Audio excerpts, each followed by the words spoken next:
Antes de iniciarmos nossas atividades, vamos fazer uma oração para entrar em sintonia com a espiritualidade amiga, para entrar em sintonia com os benfeitores e elevar o nosso padrão vibratório.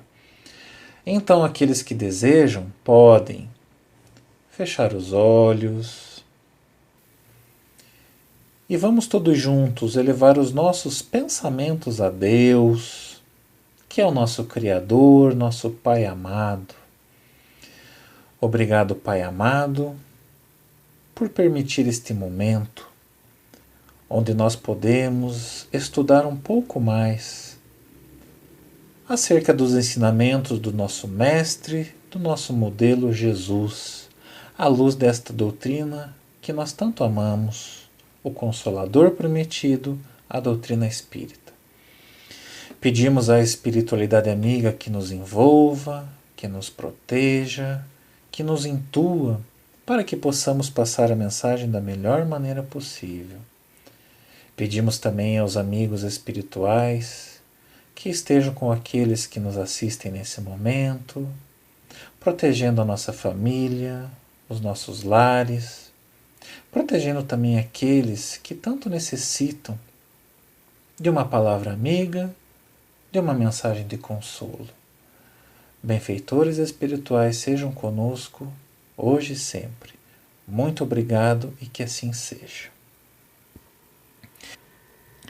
Me sinto muito honrado, muito feliz com esta oportunidade que temos de estudar uma passagem evangélica à luz da doutrina espírita. Há 2000 anos, Jesus, mestre por excelência, caminhava pela Galileia. Certa vez, Jesus decide viajar por territórios que não eram do povo hebreu. Jesus decide ir ao território dos pagãos, daqueles povos que acreditavam em mais de um Deus. E antes então de nós entrarmos diretamente nesta passagem evangélica, a cura da filha da mulher Ciro-fenícia, ou da mulher cananita, ou da mulher cananeia, e esta nossa amiga vai nos trazer muitas lições para nós refletirmos, vamos olhar para o Livro dos Espíritos, na questão número 13, onde o codificador pergunta à espiritualidade sobre a questão dos atributos da divindade. Na questão 13, Allan Kardec faz a seguinte pergunta: quando dizemos que Deus é eterno, infinito, imutável, imaterial, único, onipotente, soberanamente justo e bom, temos ideia completa dos seus atributos? O codificador ele está explorando os atributos da divindade. E ele já coloca na pergunta esses atributos. Ele está confirmando com a espiritualidade sobre os atributos da divindade. E os espíritos respondem: do vosso ponto de vista, sim, porque credes abranger tudo. A gente acha, nós acreditamos que nós temos uma abrangência completa. Mas os benfeitores espirituais nos advertem: sabei, porém, que há coisas que estão acima da inteligência do homem mais inteligente, as quais a vossa linguagem, restrita às vossas ideias e sensações, não tem meios de exprimir. Deus possui inúmeros outros atributos que nós sequer fazemos ideia de que eles existem, dada a nossa incapacidade de observá-los nesse momento. Mas de todos estes atributos que nós já somos capazes de verificar, de experimentar, de testar e de sentir, vamos analisar apenas um deles nesse momento, que é o atributo da unicidade da divindade. Deus é único. E o codificador faz um comentário acerca deste atributo da divindade, este atributo da unicidade. Allan Kardec escreve assim: Deus é único. Se muitos deuses houvesse, não haveria unidade de vistas, nem unidade de poder na ordenação do universo. Se nós tivéssemos mais de um Deus, se Deus não fosse único, o universo seria regido por uma verdadeira guerra.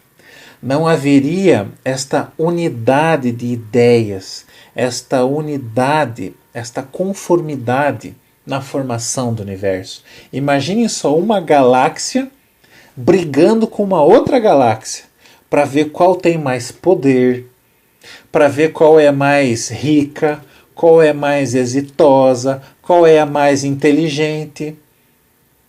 E nós não vemos esse tipo de disputa no universo. O universo é regido por leis soberanas, por leis imutáveis. É a unidade de ordem, de organização que permeia o universo. É por essa e por outras razões que Deus tem que ser único. Mas vamos combinar que essa ideia do Deus único não é nova. O povo hebreu, através do seu profeta Moisés, já nos ensinou que Deus é único. Este é um aprendizado que nós trazemos desde aquela época. Há mais de 3.000 anos, o povo hebreu já nos ensinava que Deus é único. Há apenas um Deus. Mas a época em que Jesus vivia, e até hoje, na verdade, existem pessoas que não acreditam em apenas um Deus. Existem pessoas que acreditam que existem vários deuses. Mas a questão principal não é se você acredita em um único Deus ou não. A questão principal não é se você acredita em mais de um Deus. A questão principal é como você se relaciona com esse Deus. Como é que está o nosso relacionamento com o Deus único? Ou naquela época, como é que está o relacionamento com os vários deuses? De uma forma geral, de uma forma bem simplificada e resumida, o povo pagão ou as pessoas pagãs são aquelas que acreditam em mais de um Deus, de uma forma bem geral. E via de regra, ou trazendo um certo histórico, um certo atavismo, quando nós ouvimos esta palavra pagão, ela tem um certo teor pejorativo. Algumas pessoas ainda atribuem este termo pagão de uma forma bem preconceituosa, de uma maneira bem pejorativa. E eu gostaria de abordar nesses poucos minutos algumas breves reflexões sobre os pagãos, para nós vermos que nem todo pagão é uma pessoa má, que nem todo pagão é uma pessoa ruim, que nem todo pagão deve ser objeto de preconceito. Vamos abordar especificamente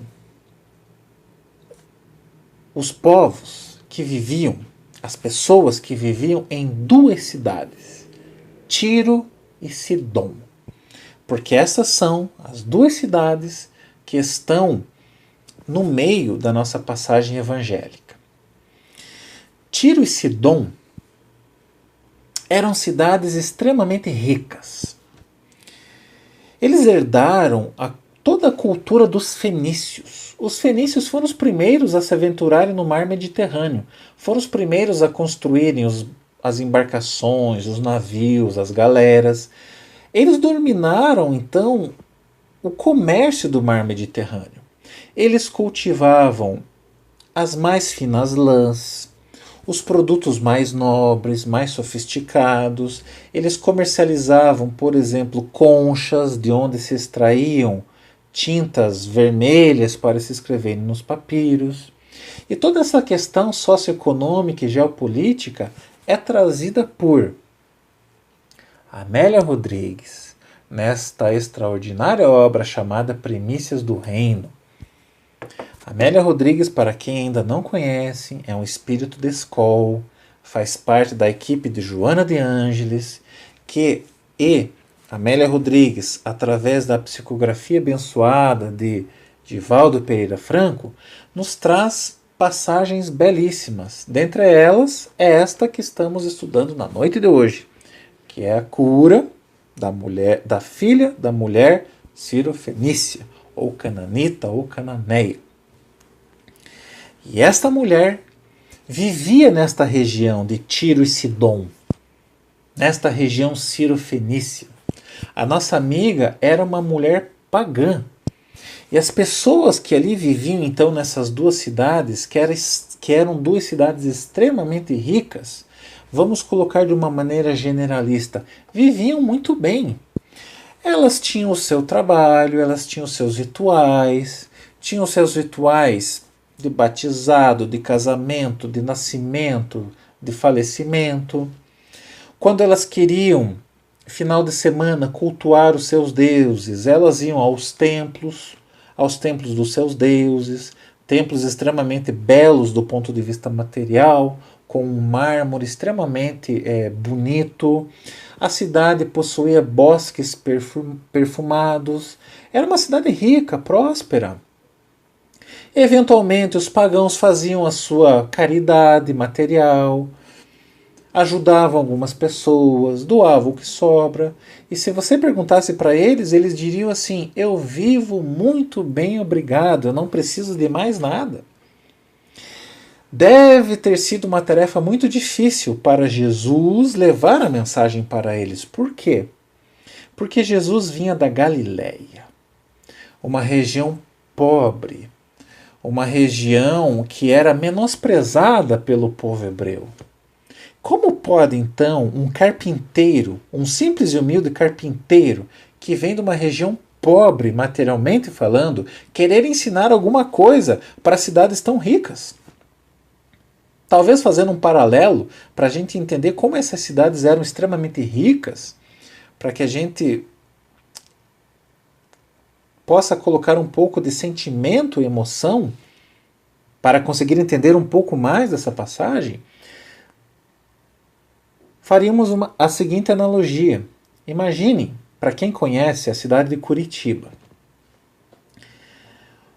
Quem morasse na cidade de Tiro e Sidom falaria assim: Curitiba, não. Curitiba é cidade de pobre, de gente pobre. O bairro Batel, não. Aquele bairro é bairro de pobre. A minha cidade, Tiro e Sidom, sim, é uma cidade rica, uma cidade próspera. Temos trabalho, cultivamos os produtos mais nobres, cultuamos nossos deuses, eventualmente ajudamos as outras pessoas e vivemos muito bem, obrigado. Não deve ter sido nada fácil Jesus levar a mensagem do seu evangelho para essas pessoas. Fazendo um parênteses, será que a nossa vida, será que o nosso relacionamento com o Deus único, que é aquele que nós acreditamos, pelo raciocínio, pela lógica e pelo sentimento, será que nós estamos nos relacionando com este Deus único da maneira que Ele exige de nós? Na maneira que Ele espera de nós? Ou nós estamos nos relacionando com outros deuses, com esses deuses pagãos? Vamos dar um exemplo, para a gente refletir. E para melhorar essa reflexão, eu vou contar uma história. Uma história que diz o seguinte: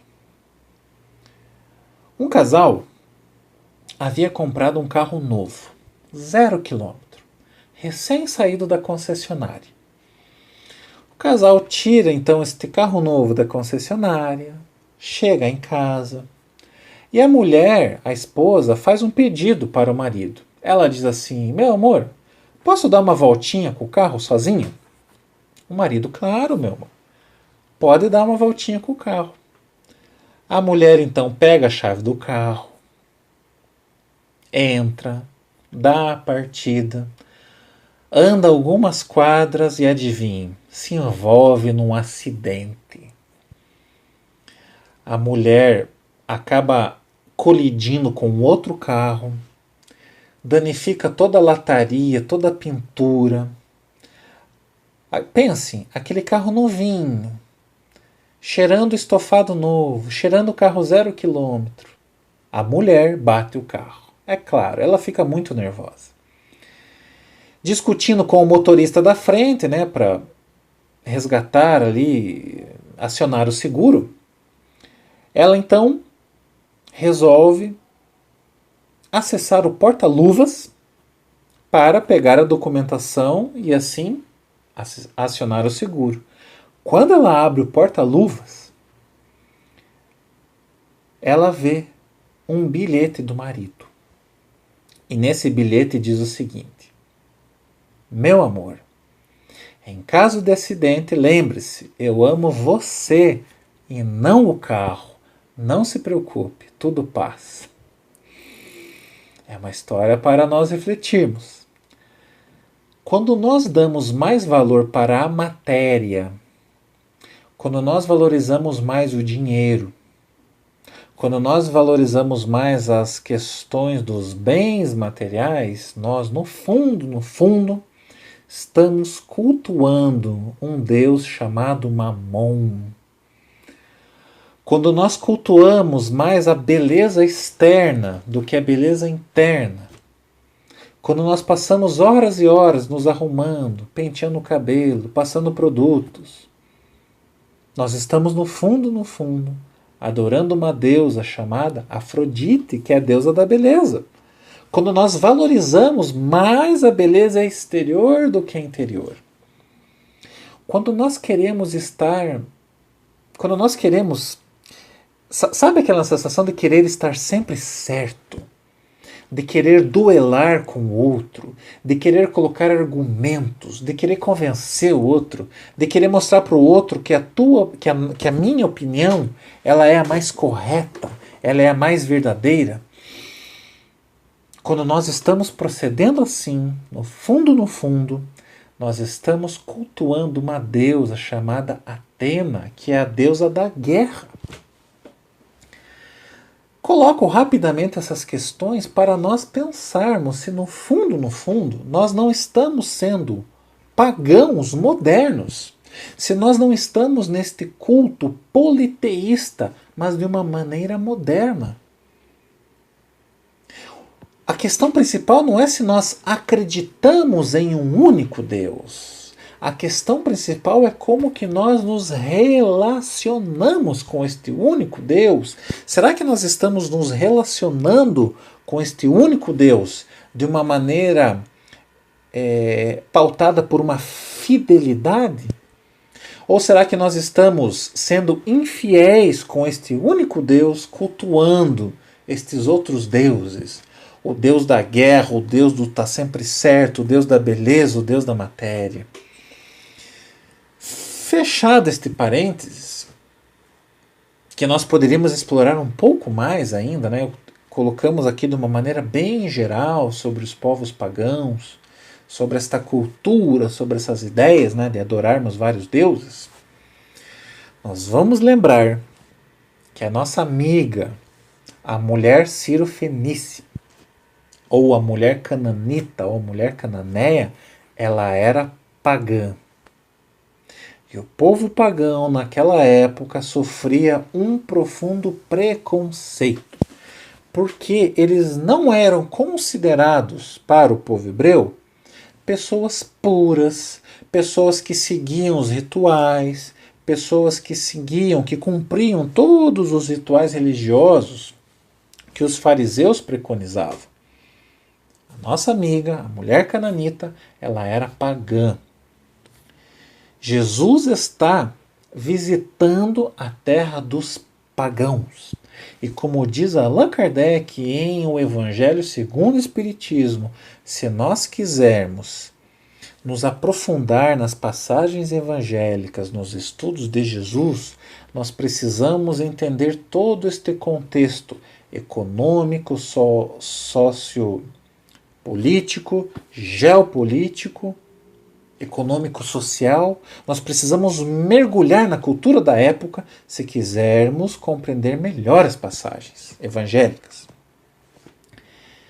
E a passagem evangélica de hoje, ela está anotada, ela está registrada nos evangelhos de Mateus e no evangelho de Mateus e no evangelho de Marcos. Eu vou pincelar aqui, extrair a passagem evangélica contida no evangelho de Mateus. Por que eu escolhi Mateus? Porque a passagem de Mateus ela está um pouco mais completa. Ela tem mais informações, ela tem mais detalhes importantes para a compreensão desse texto.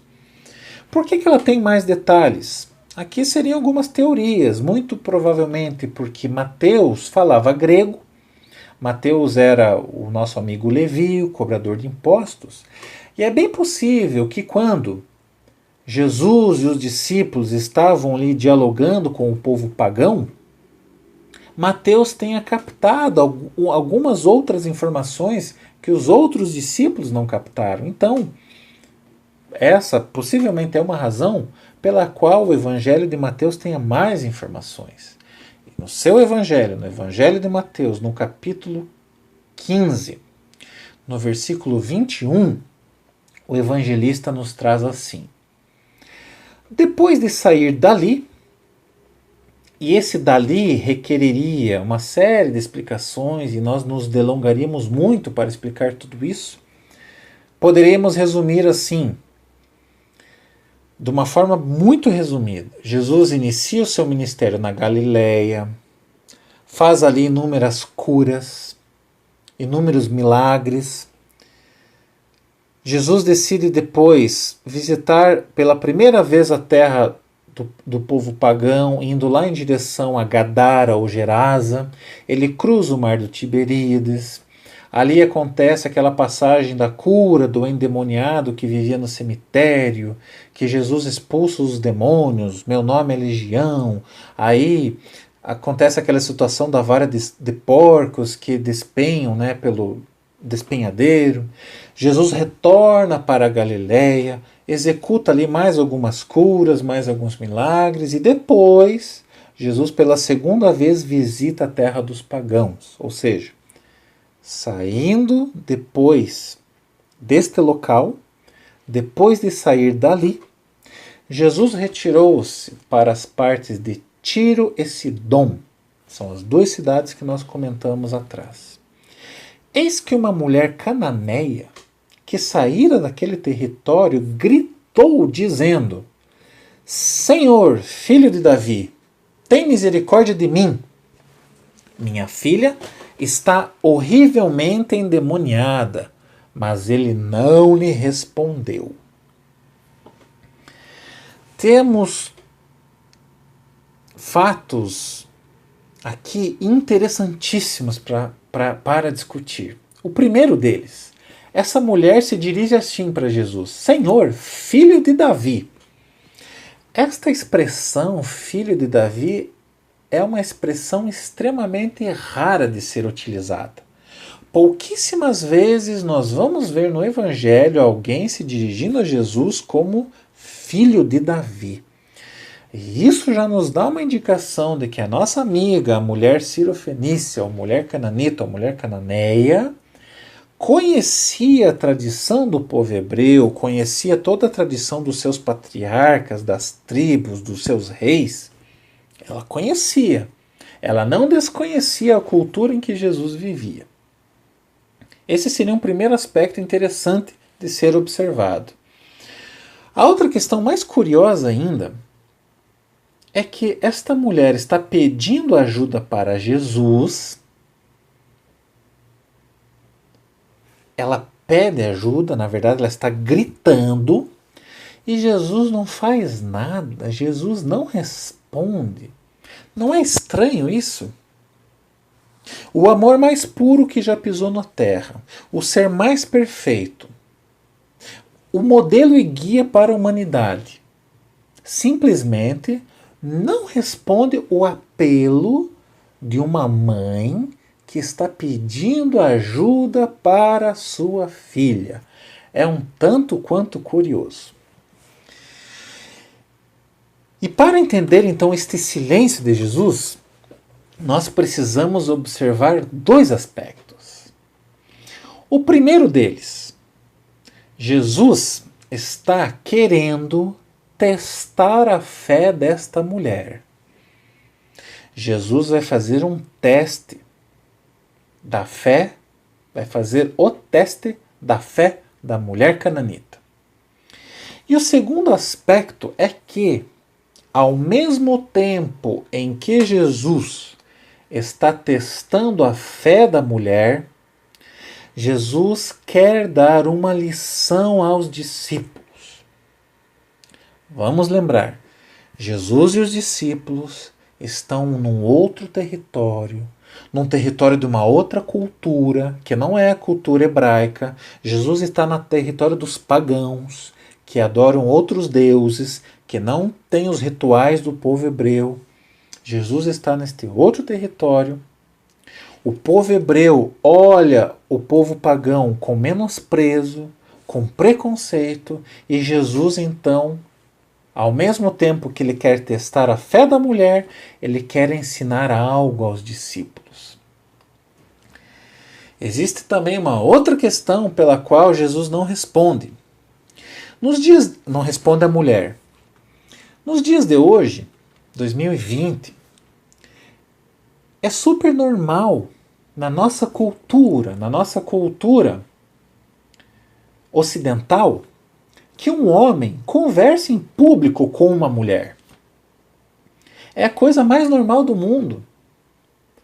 Mas vamos nos lembrar que Jesus está numa cultura diferente da nossa, diferente da cultura brasileira. Jesus está numa cultura conservadora, patriarcal. É muito possível, é muito provável que se Jesus conversasse com esta mulher em público, Jesus seria expulso de Tiro e Sidom. Os homens que estavam ali observando poderiam falar assim: quem é você? Você vem da Galileia, um homem, e tem a ousadia de conversar em público com uma mulher? E muito provavelmente Jesus seria expulso. Então são esses os contextos, as razões pelas quais Jesus silencia. Para os discípulos, Jesus tirou nota 10. Porque Jesus está cumprindo os rituais do seu povo, do povo escolhido por Deus, dos eleitos. Jesus está cumprindo os rituais. Homem não conversa com mulher. Para os olhos dos discípulos, Jesus tirou nota 10. E será que a mulher passou no teste da fé dela? Passou. Esta mulher passou no teste e passou muito bem. Como é que a gente sabe que ela passou no teste? Pela sequência da narrativa evangélica. No capítulo 15, na sequência do versículo 23, o evangelista Mateus escreve assim: seus discípulos rogavam dizendo: despede-a, porque está gritando atrás de nós. Em resposta, Jesus disse: não fui enviado senão as ovelhas perdidas da casa de Israel. Esta mulher passou pelo primeiro teste de ser ignorada. A mulher ela foi ignorada, mas mesmo assim ela seguiu atrás de Jesus, rogando ajuda, pedindo ajuda. Ficou uma situação extremamente constrangedora, porque a mulher estava fazendo escândalo. A mulher estava chamando a atenção de todo mundo ali na cidade, no centro da cidade. Os discípulos ficaram com vergonha. Eles falaram para Jesus: Jesus, despede essa mulher. Essa mulher está fazendo barraco. Essa mulher está gritando aqui atrás de nós. Esta mulher, que não é uma mulher hebraica, que não é uma judia, esta mulher que não acredita no Deus único, esta mulher que não pensa como nós, esta mulher que tem um pensamento completamente diferente do nosso. Abram-se os parênteses. Esta pessoa que votou diferente da gente, esta pessoa que tem um pensamento econômico diferente do nosso, esta pessoa que ocupa um cargo diferente do meu, esta pessoa que tem uma posição diferente da nossa, fecha parênteses. Essa mulher está gritando atrás da gente. Ela tá fazendo barraco. Jesus, despede essa mulher. É o que os discípulos, pelo preconceito religioso que eles carregam ou carregavam dentro do coração, pedem para Jesus. É o preconceito religioso que faz com que os discípulos pedissem para que Jesus despedisse a mulher. Jesus diz o seguinte: não fui enviado senão as ovelhas perdidas da casa de Israel. Para os discípulos, Jesus ganhou um outro 10. Porque Jesus está cumprindo todo o ritual, toda a questão do culto. O povo eleito por Deus, o povo soberano, o povo preferido de Deus. E Jesus veio então para trazer a mensagem apenas para os eleitos, apenas para aquelas pessoas. Os discípulos pensavam, né? Jesus veio trazer a mensagem apenas para aqueles que pensavam como a sociedade judaica pensava. Então, Jesus ganha uma nota 10, porque ele diz assim para a mulher: ó, eu não vim trazer mensagem para você, você pensa diferente de mim. Você votou no outro, você tem um cargo diferente do meu, então eu não tenho nada para te oferecer. Para os discípulos, Jesus tira nota 10. Depois, Jesus diz assim para ela: eu não vou te ajudar, porque a minha mensagem é só para as ovelhas perdidas da casa de Israel. Será que a mulher passou nesse segundo teste? Sim, esta mulher, a nossa amiga, passou neste outro teste. Como é que a gente sabe disso? Pela sequência da narrativa evangélica. O evangelista Mateus prossegue escrevendo: então, ela chegou e o reverenciou, dizendo: Senhor, socorre-me. A mulher, ela abandona os títulos externos, ela abandona toda aquela questão exterior, se ajoelha e implora: Senhor, socorre-me. E o que Jesus diz em resposta? Jesus diz assim: não é bom tomar o pão dos filhos e lançá-lo aos cachorrinhos.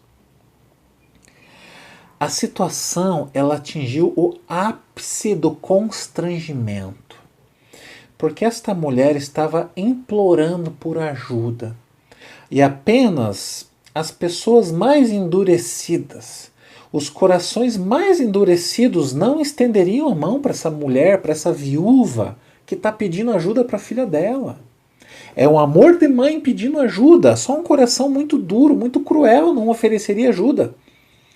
Mas Jesus está querendo testar, dar uma lição aos discípulos. Jesus está dizendo assim: este preconceito que vocês carregam no coração, sabe qual é a consequência deles?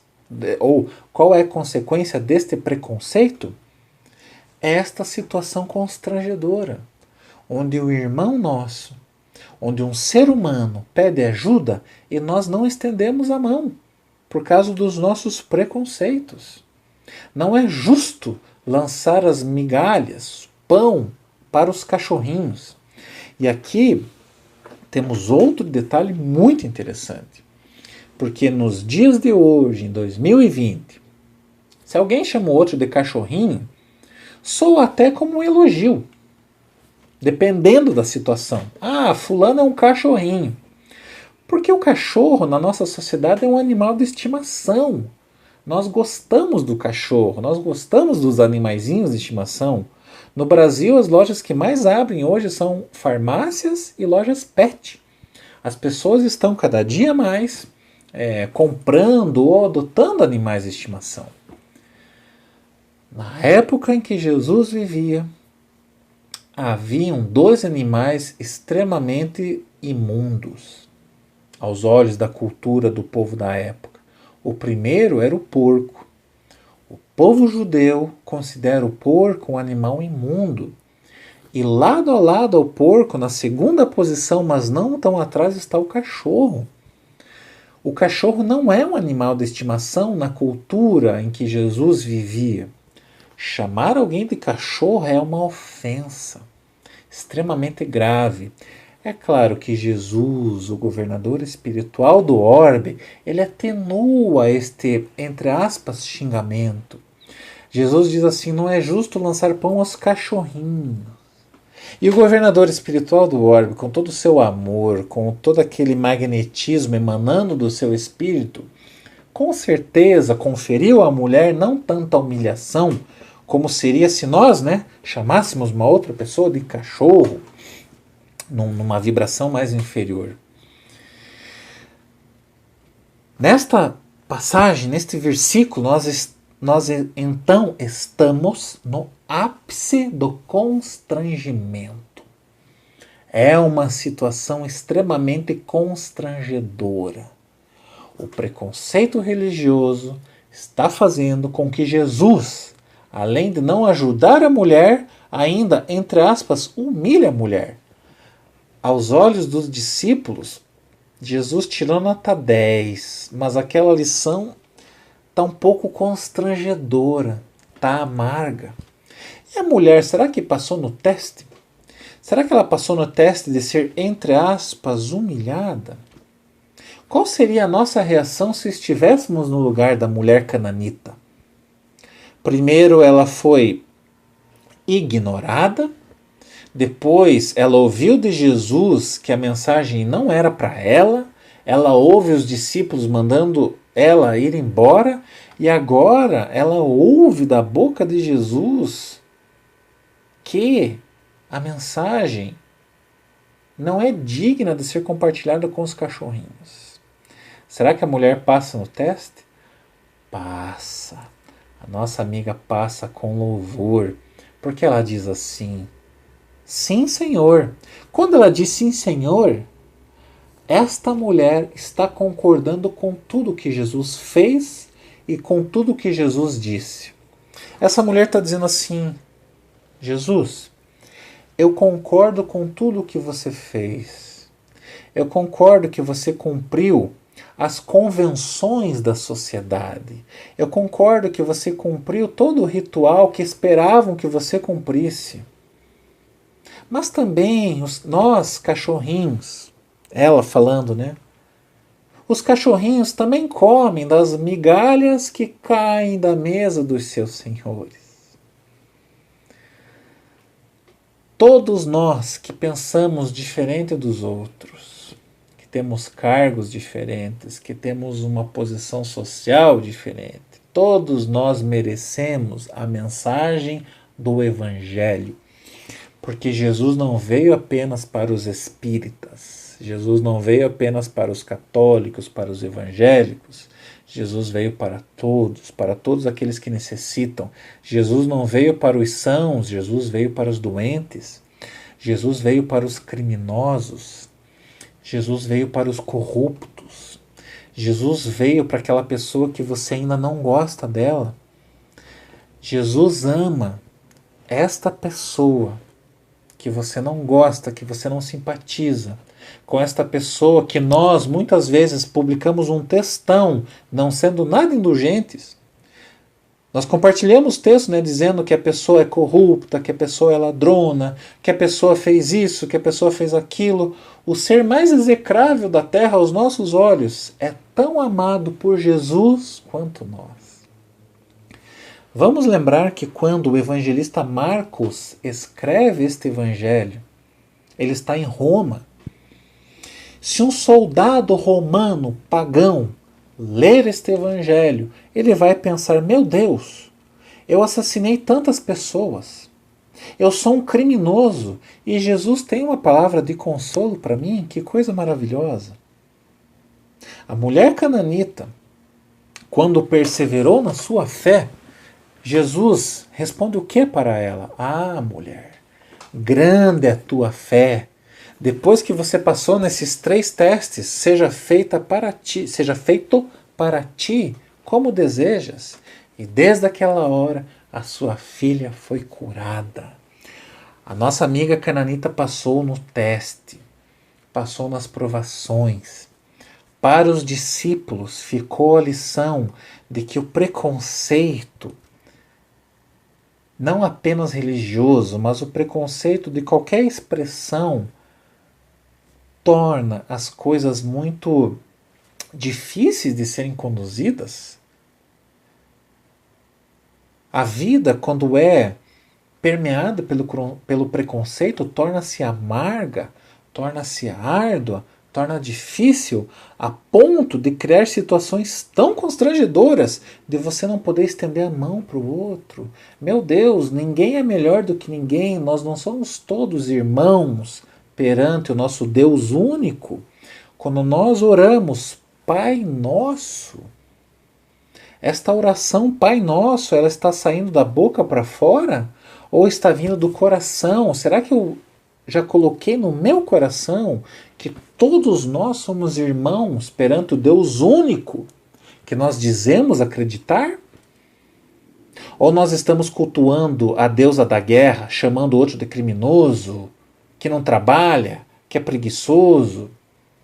Qual Deus nós estamos cultuando? O nosso Deus único, ele também pede alguns sacrifícios. Os sacrifícios que o nosso Deus único pede é que nós sigamos as suas leis, contidas em O Livro dos Espíritos, as 10 leis morais na 3ª parte, e cumpri-las. Para que nós consigamos cumprir as suas leis, para que nós consigamos seguir as suas leis de uma maneira leve, de uma maneira suave, nós temos a receita. Seguir sozinho, sem Jesus, o nosso fardo fica pesado, o nosso jugo mais ainda. Mas com Jesus, que, segundo a espiritualidade superior, nos diz que é modelo e guia na questão 625 do Livro dos Espíritos, com Jesus, nosso fardo é leve, nosso jugo é suave, fica muito mais fácil nós seguirmos as leis do Deus verdadeiro, do Deus único. Ficam aqui então essas reflexões, essas lições da mulher cananita, ou as lições da mulher cananeia, ou as lições da mulher cirofenícia, essa lição de humildade, essa lição de fé. Fica aqui as lições que Jesus deixou para os apóstolos, este preconceito que não leva a lugar nenhum, e focando aqui na questão religiosa ou do preconceito religioso. Na questão 842, Allan Kardec faz uma pergunta muito interessante para que nós nos desapeguemos de uma vez por todas desta questão do preconceito religioso. Ele pergunta assim: por que indícios se poderá reconhecer entre todas as doutrinas que alimentam a pretensão de ser a expressão única da verdade, a que tem o direito de se apresentar como tal? Ou seja, das mais de 2.000 religiões no mundo catalogadas, qual é aquela que pode dizer eu sou a verdade, eu tenho a verdade? E os espíritos superiores nos dizem: será aquela que mais homens de bem e menos hipócritas fizer. Isto é, pela prática da lei de amor na sua maior pureza e na sua mais ampla aplicação. Será que nós estamos nos transformando com a doutrina espírita? Será que nós estamos nos tornando um pouquinho que seja homens de bem? Será que nós estamos angariando, por menor que seja, ou por mais vagarosamente que seja, os atributos do homem de bem? Ou nós ainda usamos, muitas vezes, o conhecimento de uma forma diferente daquela que Deus espera de nós? São questões aí para nós pensarmos, para nós refletirmos. Eu espero, eu desejo para todos nós, para mim, para vocês, para todos que nos assistem neste momento, que a doutrina espírita, que o Consolador prometido traga mudanças nas nossas vidas, mudança para melhor, mudança para o bem, que nós possamos aplicar os ensinamentos da doutrina espírita na nossa vida, na prática, no nosso cotidiano. Que nós possamos construir um mundo mais feliz, mais pacífico, mais gentil. Não faz sentido algum, depois das lições que a mulher cananita trouxe, não faz sentido algum, depois de nós estudarmos esta lição à luz da doutrina espírita, nós continuarmos fomentando ainda divergências, apontando as falhas dos outros, apontando os erros dos outros.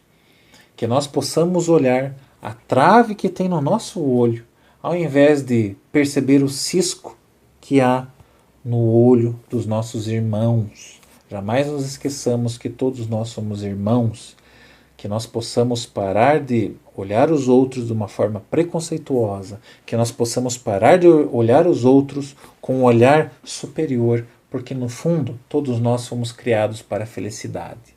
Não existem privilegiados na criação. Deus confere oportunidade para todos.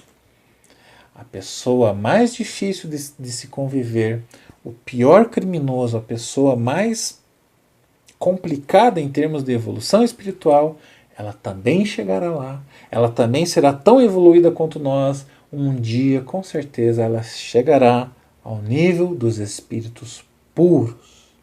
E é aí que a nossa jornada vai começar de verdade, mas isso é assunto para uma outra conversa, para uma outra reflexão.